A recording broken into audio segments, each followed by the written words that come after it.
उसको बहुत ही लाइटली लेते हैं। मेरा कहने का मतलब है कि क्या होता है कि आप एक ही कंपनी में 10 प्रकार की पोजीशंस पे सिंगल रिज्यूमे को अननेसेसरी अप्लाई करते हो बिना जॉब डिस्क्रिप्शन को देखे, जस्ट फॉर द सेक कि भाई किसी ना किसी पोजीशन पे तो कॉल आए। तो हमें इस गलती को नहीं करना है। ये एक बहुत बड़ी गलती है जो हम कर रहे हैं। इससे बचने के लिए हमें क्या करना चाहिए कि सबसे पहले हमें जॉब को प्रॉपर तरीके से पढ़ना चाहिए और हमें देखना चाहिए कि जैसे मान लीजिए अगर 5 पोजीशंस भी निकली हैं उस रिक्वायरमेंट में या उस कंपनी में, तो उस 5 में से हमारी रिलेटेड पोजीशन कौन सी है, हम किस पोजीशन पे एटलीस्ट अगर 100% नहीं तो 90% मैच हो रहे हैं, उस पर्टिकुलर पोजीशन को हमें पिक करना चाहिए और उसके लिए हमें अप्लाई करना चाहिए। हाँ, उस जॉब एप्लीकेशन को अप्लाई करने के बाद में हमें क्या करना चाहिए, अगर हमें वहाँ पे कोई रेफरेंस नंबर या कोई ईमेल एड्रेस या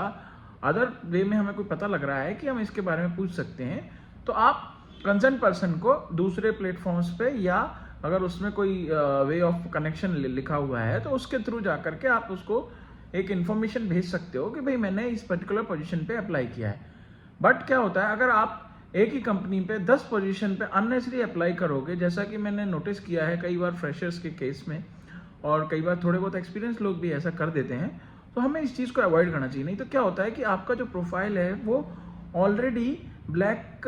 लिस्टिंग कह सकते हो या फिर वो अनवांटेड लिस्टिंग में चला जाता है। क्योंकि होता क्या है कि वो उनको समझ में आता है इस बात का कि भाई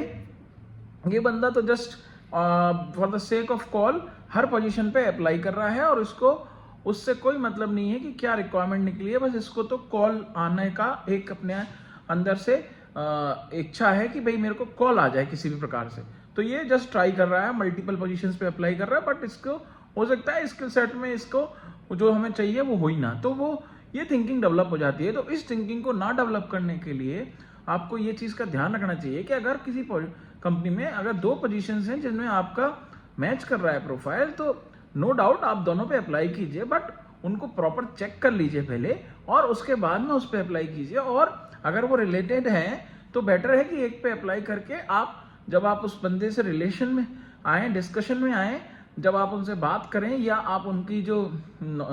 इंफॉर्मेशन है वो कैप्चर कर पाएँ, तो आप जब उनको मैसेज करें तो उसमें लिख दें कि मैंने ये रिलेवेंट पोजीशन भी देखी है और इस वाले पे तो मैंने अप्लाई किया है और वो एक और पोजीशन है, तो इन दोनों पोजीशंस के लिए मैं आपसे डिस्कस करना चाहता हूँ, तो प्लीज़ मुझे आप इस पर एक इनपुट दीजिए और अगर मेरा प्रोफाइल आपको सही लग रहा है तो we can take the next steps. तो आई होप ये जो एक इनपुट है और एक जो नेसेसरी इनपुट है ये आपके काम आएगा और आपको आगे पोजीशन के लिए जॉब अप्लाई करने के लिए बहुत ही कारगर सिद्ध होगा। और उसके साथ साथ आप जब अप्लाई करेंगे तो आपको मल्टीपल कॉल्स भी आने शुरू हो जाएंगे, क्योंकि इन्हीं कारणों से आपको कॉल्स नहीं आते। Thank you very much for watching this video. Hope ये आपको मदद करे और मेरी जो टिप्स है वो आपके काम आए। Thank you.